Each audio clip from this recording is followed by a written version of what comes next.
Hello, welcome back to my channel. So today I have another special guest with me. His name is Tony, and he was able to secure a job at Amazon straight from Nigeria. So this will be an interesting episode. All right, so without further ado, let's jump right into this. Please, could you introduce yourself to us in a nutshell? Hi, Sally. Thanks for having me on. My name is Tony Numa. I'm an associate corporate counsel at Amazon Web Services, AWS. And I used to work in Nigeria for a couple of years in private practice at a law firm called Bawani Godalo.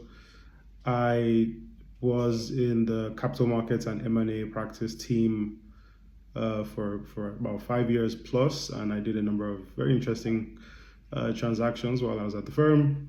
And then after that, I moved over here to London, where I got a placement in London in AWS. So yeah, I've been at AWS for 2 years, and it's been really interesting, really fun. Super good to speak to you, and thanks for Okay. inviting me. All right. Thank you so much, Tony. Thank you for agreeing to be here because I know it's been a pain trying to get a suitable time for both of us, but yeah, we're here now and I really appreciate it. Okay, so can I ask why you decided to transition from private practice in Nigeria to working as a legal counsel in an in-house counsel here in the UK? I mean, for there's a number of reasons. I would say the top three reasons were, first of all, in the practice in which the law firm in which I was practicing at the time, in BNI, I had over the course of 5 years, I had the privilege of working across a broad range of transactions. So Eurobonds, foreign capital market offerings, IPOs, listing by introductions, mergers. I'd kind of really pretty much done a lot of very interesting deals, wide breadth. I'd say I'd gone a wide breadth of deal experience.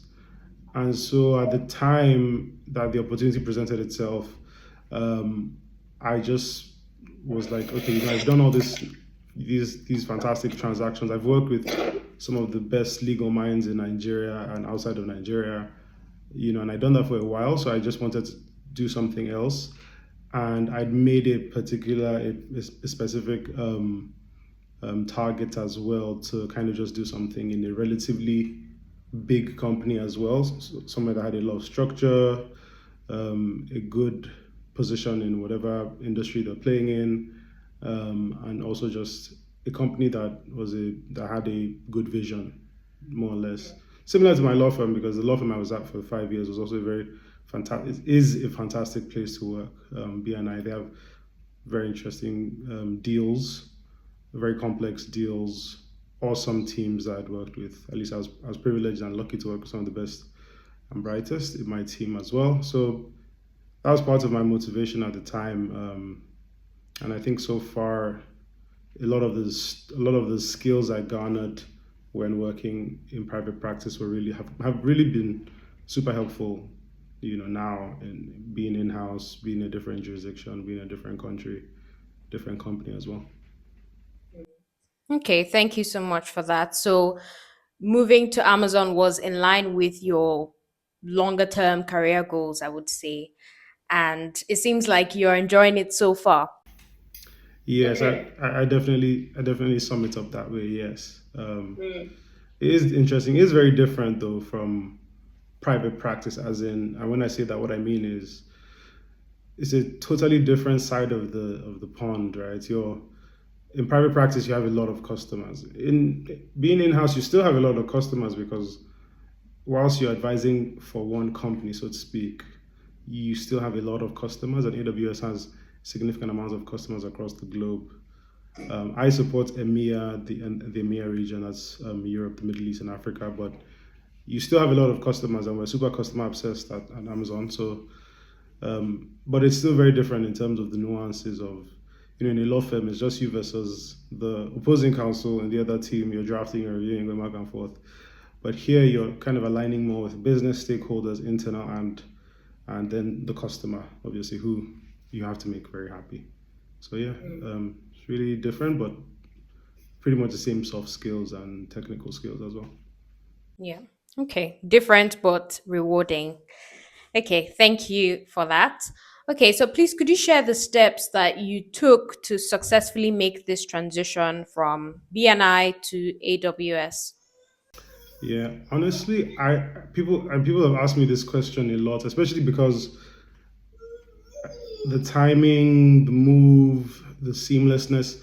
I pretty much just had my profile on LinkedIn very like active and visible, and at some point I'd seen a few offers, and then I just I made a point of like I was very conscious about making sure that if I don't if I was going to leave private practice, if I was going to leave Bawani Godalo, I just wanted to do something extremely positive, something extremely rewarding, and also just have the same, well, not the same, but a similar similar exposure to deals, to transactions, to different geos, to different markets as well.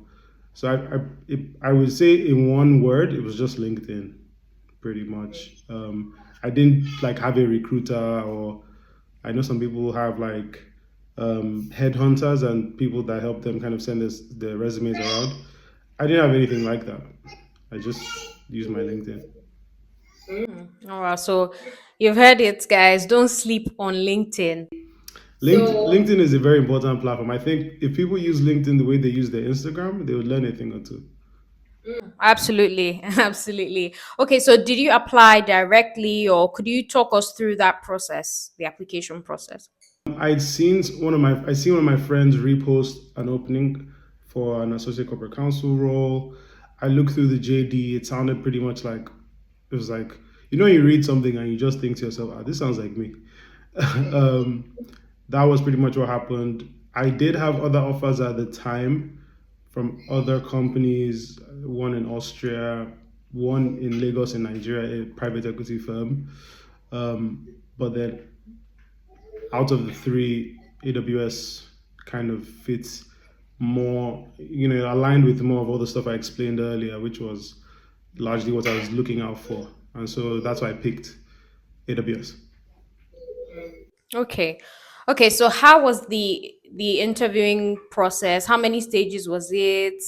Or and then what tips do you have for someone who might be looking to transition to AWS as well? Yeah, for my interview process was very straightforward. Um, I'd submitted a written submission, which they ask you to kind of have an executive summary write up. They give you like a case study or something, and then you prepare an executive summary detailing advice to like a senior leader, going, these are the details, this is the obstacle, these are the proposals, these are the risks, this is my conclusion or my recommendation.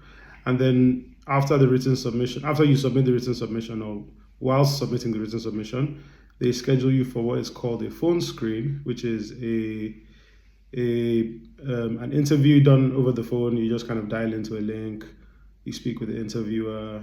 Um, they ask you a couple of questions, mostly behavioral, which is like any question that you hear that says, "Tell me about a time when," and then after passing that stage, I then went on to what they call a video loop, which is a 5 hour interview. So written submission, then the phone screen for 1 hour or 45 minutes, and then the video loop, which was in total about 5 hours long with five different interviewers. And after that, if you scale through that, then they make you an offer. So those were the two stages of the interview, but I guess some people break it down into three because of the written submission, but it's pretty much two stages. Wow, you said 5 hours. So is it 5 hours back to back interviews? Or no, 1 hour interviews back to back with five people? Exactly. So yes, there's 1 hour interviews, five people in total. It's 5 hours cumulatively. You could break it into sessions. So you could do 1 hour today. So that's one interview today on Monday, two on Tuesday, three on Wednesday. Or sorry, that didn't add up to five. But you get my point. Like you could do one. two, then another two. And again, you have a lot of flexibility in determining how you want to schedule. Again, because the recruiter would also have to be scheduling with the interviewers, and so you do have some flexibility there. But I just did the five back to back. Okay. So was it on this? Were all the interviews on the same day for you? No, no, no. I broke it into two, but it was 1 hour, like a 15-minute break, another hour, 15-minute break, another hour, 15-minute break, and then I broke it into I broke it across 2 days, I think, but it was like there wasn't a lot of space in between each of the interviews, so just had a bottle of water and I was drinking water and prepping and you know thinking through. Oh wow. That sounds really intense and well done. Kudos to you for that, for scaling through. Okay, so do you have any tips for us? Like any tips that you feel were helpful and made you land the role? I would say my advice would be first and most importantly, the role you're selecting should just be something that suits your experience. And what I mean when I say that is you should. It makes it easier if the JD or the job that you're applying for has a JD that already fits a set of skills you already you kind of mastered to a degree. So as an example, like I'm a corporate lawyer. I've always been a corporate lawyer. I'm corporate, very corporate in my thinking in terms of business, closing deals, transactions. That's kind of like the love. That's the bulk of what I did whilst I was in private practice. If you told me to apply for a litigator role, I mean, I could apply. I do. I am a lawyer. I do have legal experience, but that's not my like that wouldn't show my strengths, and so the likelihood of me succeeding in that role is much less than it is for a corporate role. And at the same time, I don't think I would be putting my best foot forward if I did that. So my first piece of advice is always just apply to a role that the JD speaks to you. Like it's like, oh, that's me they're talking about. Especially when you look at your track record, your resume, your deal sheets, because I think that really does make a lot of difference. Not just in terms of scaling the interview or getting your resume chosen. Again, I'm not a HR person or recruiter, so I don't really know what goes into that process. But I will say it does go a long way if the role you're applying for, you have a lot of strengths to that, that kind of fits with the JD, the job description. And so that's a really key point. Second thing I'll just say is just be original. Um, I've seen and heard of people like have stories about their interviews where they try to overestimate what they did, or some people lie on their resume, or put things in there that they didn't actually do. I'm not a big I don't think it's a good idea in any way. Especially like coming from private practice, I have worked on transactions, and I'm sure you also know, Tele, like the deals where there's a group of people and you're not really involved in the deal, and there's somebody else that spearheaded the deal, somebody else did most of the work, you just didn't really do much. But then you put it in your resume as line item number one, key transaction highlights. That is, I think that's a slippery slope, because again, a good interviewer will ask and dig deep, like, oh, tell me about this transaction, or what was really interesting there, or what was complex, or what was challenging, or and then it's going to be very clear that you didn't really do anything on that deal. So I would always say just be yourself, be original, put forward your strengths, um, and then kind of, if you have to, talk about your improvement areas. But I'd say you should work on your strengths primarily. It saves time. It just helps you prepare easier. Plus, I assume you'd feel a lot more confident if you're talking about something like the back of your hand. It's like me asking you about interviewing people. You do this all the time, so this is like second nature to you at this point. But it probably isn't for me. So Yeah. Yeah. Thanks for those tips. And it's never a good idea to lie, because I know some people say, like you said, there are some deals where you're not really doing much, but you still put them there and say, oh, you led the transaction. That would be shooting yourself in the foot. So thanks a lot. And it's also important to apply to roles where you actually have the skill set and it's in line with your own experience, your work experience so far. So yes, thank you so much for that. So I was just going to ask, how long did your job hunting journey take? How long did it take? A year? Did it take 2 years? Or did you just wake up and say, you know what, I'm going to apply, and within a week or a month you found the AWS job, you applied, and then you got it? Like, how was it for you? Well, the job search took a while.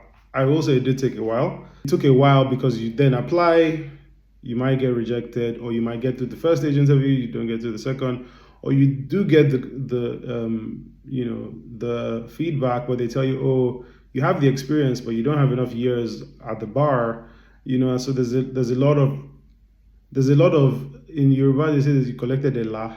There's a lot of elas you chop along the way, and that's why I tell people as well that it's not gonna like it's not Indomie. This is more like rigatoni pasta. It's not Indomie that's done in 3 minutes. You're in and you're out, and so that process did take a while. Applying, and again, you don't want to just or I guess it depends on your preferences, but I didn't want to apply to just anywhere, and so I was very keen. I was very intentional about strategically picking the companies I was looking at. So in terms of timing, from when I first started actively searching to when I got my job, it must have been about a year. Again, like I mentioned, at the same time I was also entertaining other offers. Some people just made me offers, um, very interestingly, just off the back of, oh, you're working in Bawani Godalo. I see the work you're doing on this deal. Do you want to come and work for us? And I had a couple of those types of offers. Those I didn't solicit. Those just kind of, as they say, fall into your lap. And those were just offers I just decided I wasn't interested in for one reason or the other. And then there was the other side of, doing active searching, active filtering through um, open roles. Some people based on referrals were like, hey, I know Tony from this. He's a very good lawyer in this field. He knows this area. They're looking for someone. Let me put down your name or I had a few of those as well. But again, that whole process that ended up with AWS took over a year. And that was very, like I said, that was just LinkedIn. I didn't know anybody there. I've never worked in Amazon. I had a friend who did work in Amazon. So when I did get the call back, I did just reach out to I reached out to a number of people I saw that worked there. I was like, hey, just got an interview with this. Do you mind taking out some time to speak to me? And then there's one of my very good friends who did respond. Well, she's my very good friend now, but at the time we didn't really know each other. And so she did respond, and then she was like, oh, make sure you read, make sure you prepare, make sure you do this. And that was it. But that whole process, in a nutshell, was about a year.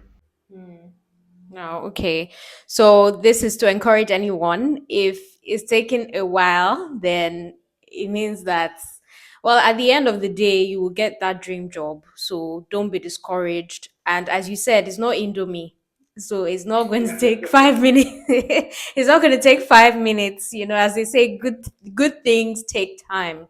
So thank you so much for that. And also for highlighting the um point about LinkedIn and reaching out to people. Networking is very important. So yes, so these are really, really important things to note. Okay, so let's talk about sponsorship, because I know that this is a pain point of like many Nigerians, right? So was sponsorship already on the table, or how were you able to navigate that? Oh, for my role, the role already clearly outlined that they'd be sponsoring me to come to the UK because I have a Nigerian passport. I was being recruited internationally from Nigeria, so the sponsorship process was very seamless, especially with AWS. I mean, it was like clockwork. Once I got, like I said, once you finish the two interview stages and the written submission, blah blah, and you're made an offer and you kind of accept that and you move on to the next.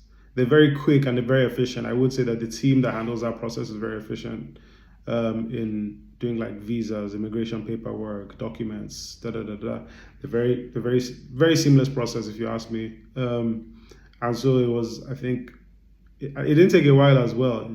Maybe 2 weeks, 2 months. To be honest, I can't recall exactly how long, but I know it didn't take a while because from the time that the offer was made and I'd accepted it, the only delay was like the UK embassy sending my visa. But everything else in terms of, oh, you need to get these documents and this test and you need to apply, provide this and that, all that was very swiftly done. But yeah, sponsorship was never an issue. They already made that clear that they would be sponsoring. I assume that in the UK, not all roles are sponsored. And so, I mean, I know some roles don't offer sponsorships, and so that makes it difficult. But that kind of came with my package and my offer, so I didn't have that predicament. Okay. Okay, thank you so much for that. So, just out of interest, do you see yourself moving back to Nigeria anytime soon? Oh. Soon, soon is relative, but in the medium term, no. I think there's still so much to do in this part of the world. Right now, the regions I cover EMEA in terms of my role, and there's still so much that's being built out from that every day. There's still so much geo coverage and expansion that you can do in stretching yourself to apply yourself um, here. I would never say, oh, I would never go. I don't think there's a need to do that, but I don't think that there's a need to say, oh, I will never go back to this country or this industry or this, But in the medium term, no, it's not in my plan um, to go back. Now, plus there's still a lot of work to be done here. The job's not finished, so. But yeah, who knows? Yeah, who knows? I mean, what if you get a juicy offer, like a very juicy offer tomorrow, and you'll be paid in dollars or pounds? Like, who knows? One thing I will say is, and I know people talk to me about this all the time. One of the offers, what I'm talking about specifically, sorry, because I'm about to digress a bit, is getting offers that pay in foreign currency in Nigeria. I think if you had told me this before I started working and living in London, I would probably say, yeah, that's an awesome, sweet deal. Because one of the offers I did get that I was considering at the time from a private equity fund, they were going to pay me partly in dollars, partly in naira, with a lot of perks in dollars and stuff like that. And that offer was in a Nigerian company, right? It's a PE fund. Um, and at the time, I was like, okay, this is not so bad. Like, I was still thinking about it because I wanted to make sure I was making the right decision, praying about it, thinking about it deeply in terms of like long term career progression. Um, But now that I'm in London, now that I live and work in London, I don't think that. I think that's a very good middle ground, but I don't think that's a sweet spot for me. Like, oh, you'll be in Nigeria, but we'll pay you in foreign currency. It is nice because I guess from a money standpoint, you're like, oh, I have more money. £1 is equals to one. I don't know how many nairas or whatever. But now I'm more keen on like certain aspects of just living well, you know. So it's not just. I mean, money is good. Oh, don't get me wrong. Oh, money is good. But I think if people are making that, or to anybody joining in, if you're making that decision, you have to look to a degree. You have to look beyond just money and numbers on a paper, um, because that's a very tricky trade-off. Because like money is nice, but what about just simple standards of living? The air is fresh, no pollution, not too much noise. The Wi-Fi works super good. I know there's big things and there's small things, but they all kind of add up. So it's beyond just have getting paid more money. That's true. Yeah, thanks for that. It's about the quality of life, your overall quality of life, and what exactly you want. Okay, so this takes us to the last question, which is, yeah, culture shocks. So, can you talk us through any culture shocks that you've encountered so far? So, it could be in the workplace or it could be generally just living in London. Culture shocks in the workplace. I would say that in coming from where I came from, coming from private practice, some of the um, ways we used to work and how we look up to the international scene. As a Nigerian, you are working on a Nigerian deal. or you're working on a cross-border deal and you're looking up to like the foreign advisors, not looking up to them, sorry, I don't mean like looking up to them like in reverence or something, but you're constantly putting yourself on you're constantly delivering work at a supremely optimal standard because you know that you're like, in your mind, you're just as good as the international firms in a number of ways, technically, or even just the way you like express your expertise or negotiate a deal or whatever. I think the culture shock coming to the UK is that you're typing an email to a senior leader and they're just like, "Hey Tony, comma next line. How soon before we get this next line? Looking forward to it." Like something as simple as emails. When I was in private practice, oh my, like if I had a typo in my email, I used to like beating myself up because it's like, oh my god, the typo is an error here. And don't get me wrong, Bauer and Godal is a top firm, so the margin for error is very little. We try and be like at the firm they teach and they implore people to be very, pristine, very precise, and that's a very good practice. But it's just interesting that here at these levels, in these geos that cut across such a wide multinational scale, some things are just more straight to the point. One thing I will say though, coming from private practice as well, coming from private practice to in-house practice, is the way we write as lawyers is very different, super different. Like you, as a lawyer, you draft, and it took me a while to understand this as well. Based on the foregoing, I therefore advised as follows. Da, da, da, da. You pour that. Nah, it's not. It's not. I go back and read some of my old stuff. It's not efficient writing. Your writing should be clear and concise. Don't get me wrong, but your writing should be very. It should be so precise that the message is passed as simply as possible and clear as well. Like they should know what you're talking about in one glance. You don't have to read it twice. So I think writing, that's not really a culture shock. That's more like a professional shock, I guess. In terms of culture shocks, I would just say, obviously, working in Lagos and working in London are not the same. Different social economic parameters, different people from different countries. In Lagos, you're either speaking Yoruba or Saibo. Here, some people speak two, three, four languages. Italian, French, Spanish, German. So you're also working with a set of different cultures. The way an American works generally is not the same way a French person would work.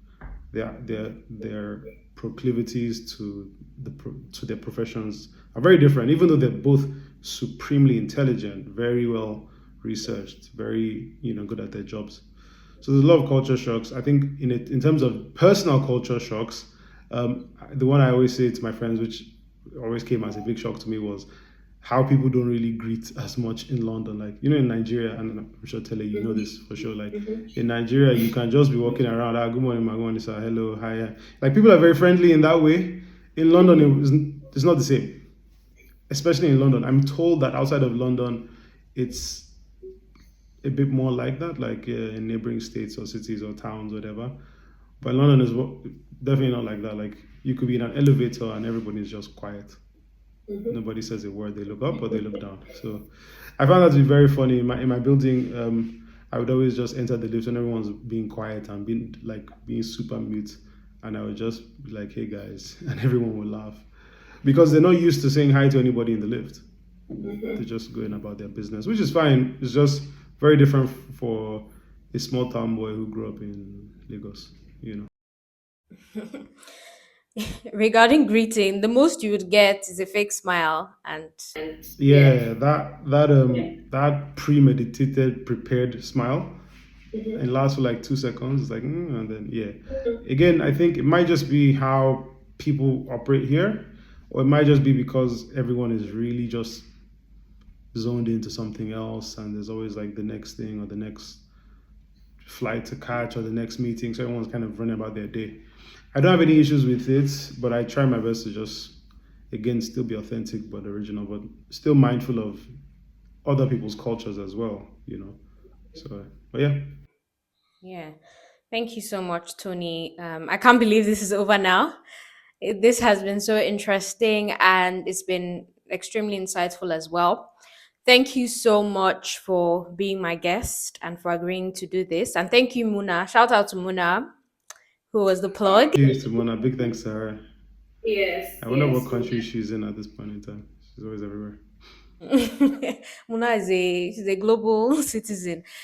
Yeah. So thank you so much, Tony. Thank you, Muna. And I will link your LinkedIn um, profile below if you don't mind. And if anyone has any, yeah, so if anyone has any further questions, they can, yeah, just give him a shout. Give him a shout on LinkedIn. And yes, thank you so much. Please don't forget to like, share, and subscribe.